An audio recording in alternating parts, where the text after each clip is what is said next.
प्रिय बहनों, आज हम लोग पढ़ेंगे क्लास 12 केमिस्ट्री में चैप्टर 2 सॉल्यूशन में। आज पढ़ेंगे राउल्ट के नियम से ऋणात्मक विचलन दिखाने वाले अनादर्श विलयन। इसके पहले वाले वीडियो में हम लोग पढ़ चुके हैं राउल्ट के नियम से धनात्मक विचलन दिखाने वाले अनादर्श विलयन। आज उसी के आगे हम लोग पढ़ेंगे, जिसको इंग्लिश में कहते हैं non ideal solution showing negative deviations from Raoult's law. तो ये क्या होता है, तो यानी कि देखेंगे वे अनादर्श विलयन जो राउल्ट के नियम से कम वाष्प दाब उत्पन्न करते हैं।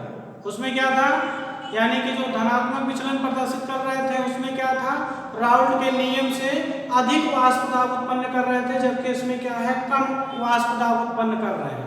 तो यानी कि इसमें कह सकते हैं P, इसमें क्या हो जाएगा, PA इज लेस देन हो जाएगा PA इंटू XA, या PV ये क्या हो जाएगा, is less than PV into क्या हो जाएगा, XB। ये इस नियम में इसको ध्यान देंगे तो वही चीज यहाँ पर हम इसको नोट कर रहे हैं, यानी कि इसके बनने में एंथैल्पी और आयतन में क्या होता है, कमी होता है, जबकि उसमें क्या था, धनात्मक विचलन दिखाने वाले में उसमें वृद्धि होता है, जबकि इसमें क्या हो जाएगा, कमी हो जाएगा। अर्थात यहाँ पे वहाँ पे धनात्मक था, यहाँ पर क्या हो जाएगा, ऋणात्मक हो जाएगा, अर्थात निगेटिव हो जाएगा।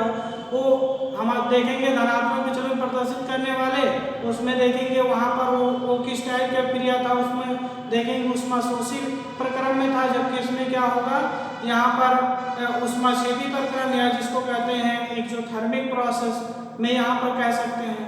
तो उसी को हम यहाँ पर नोट कर रहे हैं, तो यानी कि यहाँ पर लिखेंगे वे अनादर्श विलयन जो अनादर्श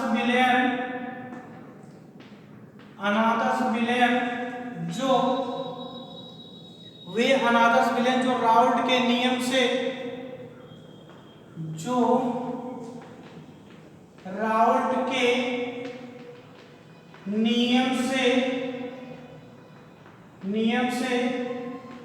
कम वाष्प दाब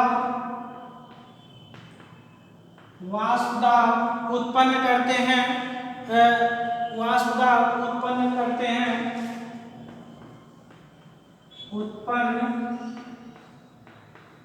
हैं, तो इस टाइप के विलयन क्या कहलाते हैं, राउल्ट के नियम से ऋणात्मक विचलन दिखाने वाले अनादर्श विलयन कहलाते हैं। अर्थात यहाँ पे कह सकते हैं, अर्थात यहाँ पर क्या हो जाएगा, इसके पहले हम लोग यहाँ पर ये धनात्मक विचलन में क्या देखे थे, यहाँ पर ये वृद्धि होता है, यानी कि नियम से राउल्ट के नियम से वृद्धि वाष्प दाब उत्पन्न करते हैं, जबकि इसमें क्या है, ये कम वाष्प दाब उत्पन्न करते हैं यहाँ पर। अर्थात ये क्या हो जाएगा, जस्ट उसी का अपोजिट, उसी का उल्टा हो जाएगा। तो वहाँ पर आदर्श विलयन में हम क्या लिखे थे, PA is greater than PA into XA, यानी कि हम ये आदर्श विलयन में लिखे थे। तो यहाँ पर देखेंगे धनात्मक विचलन में लिखे थे, जबकि ऋणात्मक में क्या हो जाएगा, ये क्या हमारा हो जाएगा, यहाँ पर A इज लेस देन क्या हो जाएगा,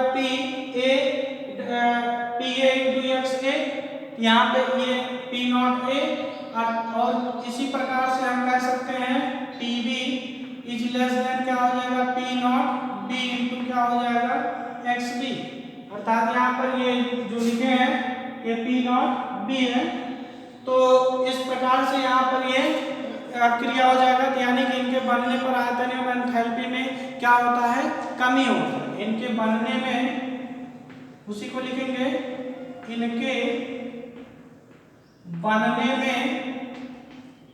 इनके बनने में यहाँ पर बनने में आयतन एवं एंथैल्पी में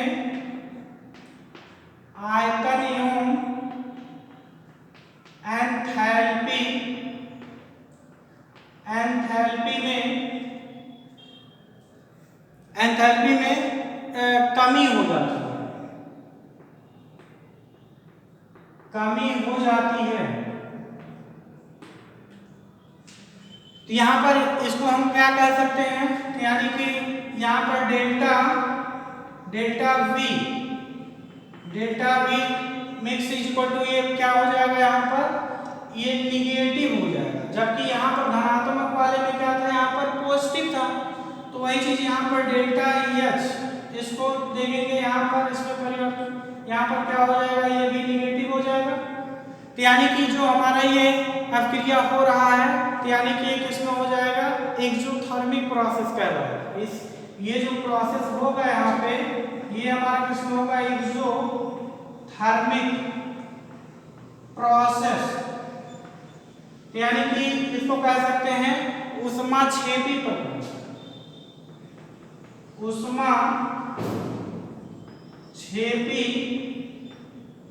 प्रक्रम। तो इसको हम कह सकते हैं ऊष्माक्षेपी प्रक्रम। तो यानी कि इसका कारण क्या हो सकता है, इसका कारण ये हो सकता है, इसका कारण देखेंगे यहाँ पर, ये देखेंगे विलायक और विलायक के बीच में अंतराकर्षण बल और विलेय और विलेय के बीच में अंतराकर्षण बल, ये देखेंगे ये जो होता है इज लेस देन विलायक और विलेय के बीच में अंतराकर्षण बल या अन्य क्रिया बल क्या होता है, ये अधिक होता है। तो यानी कि इसमें क्या हो जाएगा, दुर्बल से प्रबल आकर्षण बल, यहाँ पे क्या हो जाएगा, दुर्बल से प्रबल आकर्षण बल,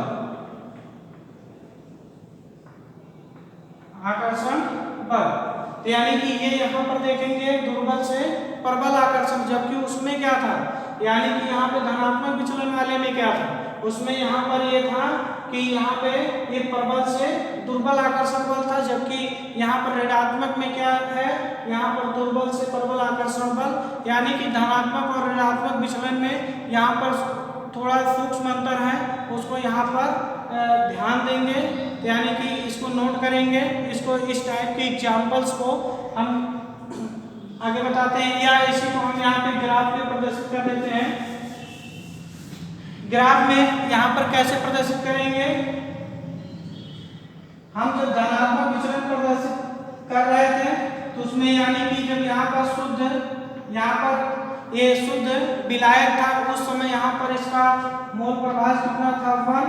उस समय यहाँ पर एक्स बी इक्वल टू कितना 0, और ये हम किसके किसके बीच में दिखा रहे हैं, यानी कि मोल प्रभाव x और ये मोल प्रभाव ऑफ बी, ये जो प्रक्रिया हो रहा है, यानी कि यहाँ पर ये मोल प्रभाव क्या हो जाएगा, मोल प्रभाव ए यहाँ पर 0 और यहाँ पर मोल प्रभाव ऑफ बी इक्वल टू क्या हो जाएगा 1। तो ये हम यहाँ पर दिखाए थे, और इसी को हम यहाँ पे मान लेते हैं। उस समय यहाँ पर ये विलायक का यहाँ पर शुद्ध विलायक का वाष्प दाब यहाँ पर P0A और शुद्ध विलेय का वाष्प दाब मान लेते हैं P0B। यानी कि यहाँ पर ये राउल्ट के नियम में यहाँ पर ये दिखाया गया था, इसको हम डॉटेड लाइन में दिखा देते हैं क्योंकि दोनों लाइन हमारा स्पष्ट यहाँ दिखना चाहिए। यानी कि देखेंगे एक राउल्ट के नियम में कुछ हम इस प्रकार से हम यहाँ पर ग्राफ बनाए थे। तो यहाँ पर ऋणात्मक में क्या हो जाएगा, ऋणात्मक में देखेंगे इस लाइन से हमारा क्या हो जाएगा, सभी नीचे हो जाएंगे क्योंकि ये निगेटिव हो रहा है। तो धनात्मक में क्या था, इसी को ग्राफ में क्या दिखा रहे थे, उसका ऊपर में दिखा रहे हैं, इसी को हम इस टाइप में दिखाएंगे, हम नीचे की तरफ में दिखाएंगे। यहाँ पर ये क्या हमारा ये लाइन दिखा रहे हैं, ये क्या है P A is equal to, यानी कि P A is equal to P0A into क्या हो जाएगा एक्स ए। और इसी प्रकार से इस लाइन में भी ऐसे दिखाएंगे। ये लाइन हमारा क्या दिखा रहा है, ये दिखा रहा है P B is equal to P0B into हो जाएगा एक्स बी। ऐसे ही यहाँ पर दिखाएंगे जो हमारा ये ऊपर है, तो ये भी क्योंकि ऋणात्मक हो रहा है, नेगेटिव है, इसलिए इसकी वैल्यू हम इस लाइन से नीचे दिखाएंगे। तो इसके यहाँ पर क्या हो जाएगा पी ए इक्वल टू क्या हो जाएगा, यहाँ पर P इक्वल टू क्या हो जाएगा PA, यानी कि विलायक का वाष्प दाब और विलेय के वाष्प दाब के आपस में दोनों क्या हो जाएंगे, बराबर हो जाएंगे। तो यानी कि इसको हम यहाँ पे मोल प्रभाव के रूप में यहाँ पर ग्राफ में इसको दिखा सकते हैं। तो यानी कि इस टाइप के एग्जाम्पल्स हमको किस में देखने को मिलेगा, यहाँ पर जैसे जैसे बात किया जाए, हम यहाँ पर देखेंगे, जैसे क्लोरोफॉर्म ले लेते हैं। जैसे क्लोरोफॉर्म और एसीटोन के मिलाने पर नए दुर्बल बंध हाइड्रोजन बॉन्ड जिसे कहते हैं, हाइड्रोजन बॉन्ड बनने लगते हैं, जिसके कारण बंध प्रबलता क्या होती है, बढ़ जाती है, और वाष्प दाब में क्या होती है, कमी आ जाती है। तो इसलिए ये क्या दिखाते हैं, ये ऋणात्मक विचलन प्रदर्शित करने लगते हैं। तो इसको नोट कर लेंगे, आगे हम इसको एग्जांपल्स में समझा रहे हैं।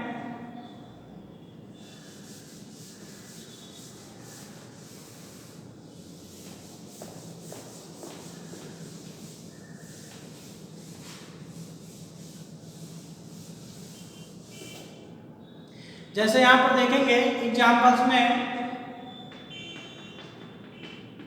एक एग्जांपल्स में यहाँ पे दे रहे हैं, तो उसी के बेस पर सारा एग्जांपल्स आप स्वयं कर सकते हैं।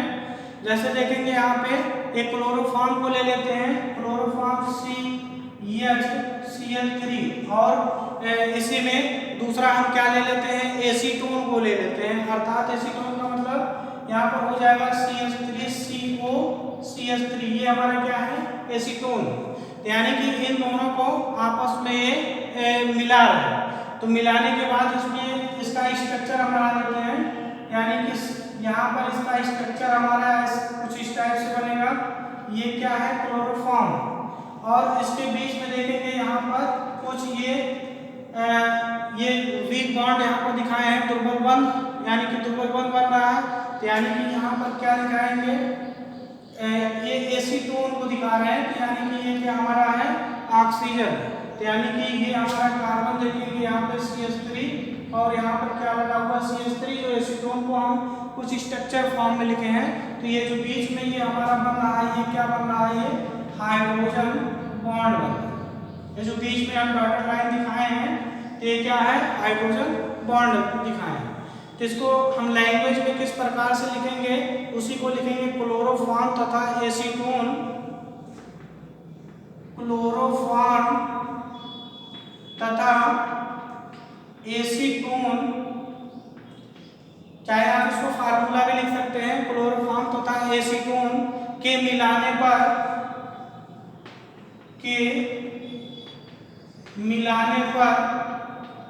नए बंध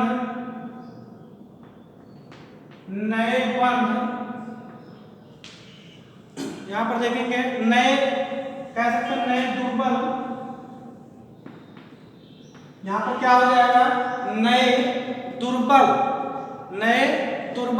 हाइड्रोजन बॉन्ड बनने लगते हैं, नए दुर्बल हाइड्रोजन बॉन्ड बनने लगते हैं,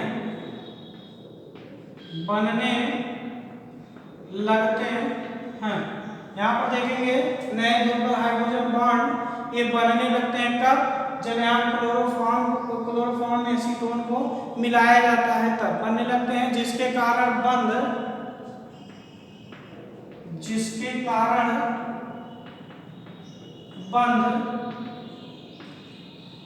इसके बीच में देखेंगे, जिसके कारण बंध प्रबल बढ़ जाती है, प्रबलता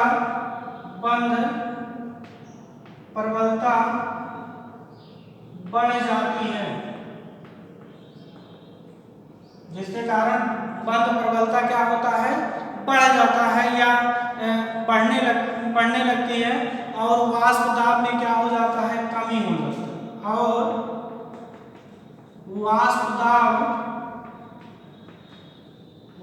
दाब में कमी हो जाता है। यानी कि वाष्प दाब में कमी होने के कारण एक ग्राफ हम किधर भी दिखाते हैं, ये कमी होने के कारण इसको हम नेगेटिव दिखाते हैं। यानी हमारा जो ग्राफ क्या बनेगा, इस लाइन से क्या हो जाएगा, नीचे हो जाएगा, क्योंकि निगेटिव हो जाएगा, क्योंकि इसके वाष्प दाब में क्या हो रहा है, कमी हो रहा है। तो इस टाइप के और यहाँ पर एग्जाम्पल्स में और भी यहाँ पर ऐड कर सकते हैं। एग्जाम्पल नंबर फर्स्ट है, एग्जाम्पल नंबर सेकंड जैसे ले सकते हैं यहाँ पे क्लोरोफॉर्म, और यहाँ पर बेंजीन को भी लिख सकते हैं CHCl3। जैसे नेक्स्ट एग्जाम्पल CHCl3 और यहाँ पर C6H6 यानी क्लोरोफॉर्म और बेंजीन के मिश्रण को ले लेते हैं, वो भी ऋणात्मक विचलन दिखाने वाले अनादर्श विलयन कहलाएंगे। और ले लेते हैं यहाँ पर एक क्लोरोफॉर्म और डाइएथिल ईथर यानी कि CH3 प्लस C2H5O C2H5 इसको बोलते हैं डाइएथिल ईथर। तो ये जो है इसको इन दोनों का मिक्सचर भी जो होगा वो क्या हो जाएगा, वो ऋणात्मक विचलन प्रदर्शित करने वाला ये विलयन है। या उसमें लिख सकते हैं HCl को लिख सकते हैं, या लिख सकते हैं एसीटोन को ले लेते हैं, एसीटोन और क्लोरोफॉर्म को भी ले सकते हैं। एसीटोन यहाँ पर ले सकते हैं CH3CO CH3 और लिख सकते हैं CHCl3, इसका मिक्सचर भी देखेंगे। यहाँ पर ये एसीटोन और क्लोरोफॉर्म का मिक्सचर अगर देखेंगे इसका भी यहाँ पर क्या हो जाएगा, ये ऋणात्मक विचलन प्रदर्शित करेंगे। या H2O और HCl को ले सकते हैं, यहाँ पर लिख देते हैं 6 में H2O और क्या लिख सकते हैं HCl हाइड्रोक्लोरिक एसिड। यानी कि यहाँ पर इन दोनों का मिक्सचर अगर से करते हैं तब भी ये क्या हो जाएगा, यहाँ पे ये ऋणात्मक विचलन प्रदर्शित करेगा। ऐसे बहुत से एग्जाम्पल्स हैं। एसीटोन और एथिलीन को भी लिख सकते हैं, एसीटोन और एथिलीन को भी लिख सकते हैं CH3CO CH3, इसमें CH2 डबल बॉन्ड CH2 इसको बोलते हैं यहाँ पर एथिलीन, यहाँ पर इसको क्या बोलेंगे एथिलीन। और जल और नाइट्रिक अम्ल को भी ले सकते हैं। और भी एग्जाम्पल्स यहाँ पर लिखना चाहें तो यहाँ पर एग्जाम्पल हम इसलिए ऐड कर दे रहे हैं क्योंकि पेपर में कभी एग्जाम्पल्स दे करके पूछता है ये आदर्श यहाँ पर ये धनात्मक विचलन प्रदर्शित करने वाला है या ऋणात्मक विचलन प्रदर्शित करने वाला है, या पूछ लेगा पेपर में कि धनात्मक विचलन प्रदर्शित करने वाले अनादर्श विलयन का कोई 1, 2, 4 एग्जाम्पल्स बताइए, या यहाँ पे पूछ लेगा कि ऋणात्मक विचलन प्रदर्शित करने वाले कोई 2, 3, 4 एग्जाम्पल बताइए। ये पेपर में पूछने का तरीका है, तो इसलिए आप लोग इसको एग्जाम्पल्स को अधिक से अधिक इसमें नोट करेंगे। H2O प्लस HNO3 इसको यहाँ लिख देते हैं HNO3।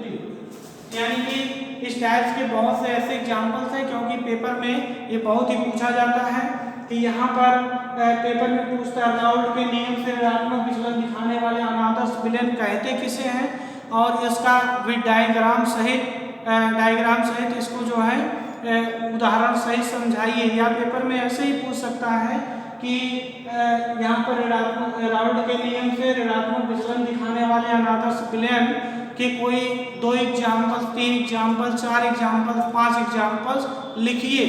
तो एक नंबर 2 नंबर के क्वेश्चंस में इस टाइप से क्वेश्चंस यहाँ पर आते हैं। तो इसलिए धनात्मक विचलन प्रदर्शित करने वाले और ऋणात्मक विचलन प्रदर्शित करने वाले ये सभी इसको याद रखेंगे। और अगर से यहाँ पर इसको 1 बार 2 बार 3 बार इसको अगर से हम देखेंगे तो यहाँ से जाहिर सी बात है ये हम इसको बड़े आसानी से यहाँ पर समझ सकते हैं। तो आज के लिए बस इतना ही, इसको नोट करेंगे। तो धन्यवाद।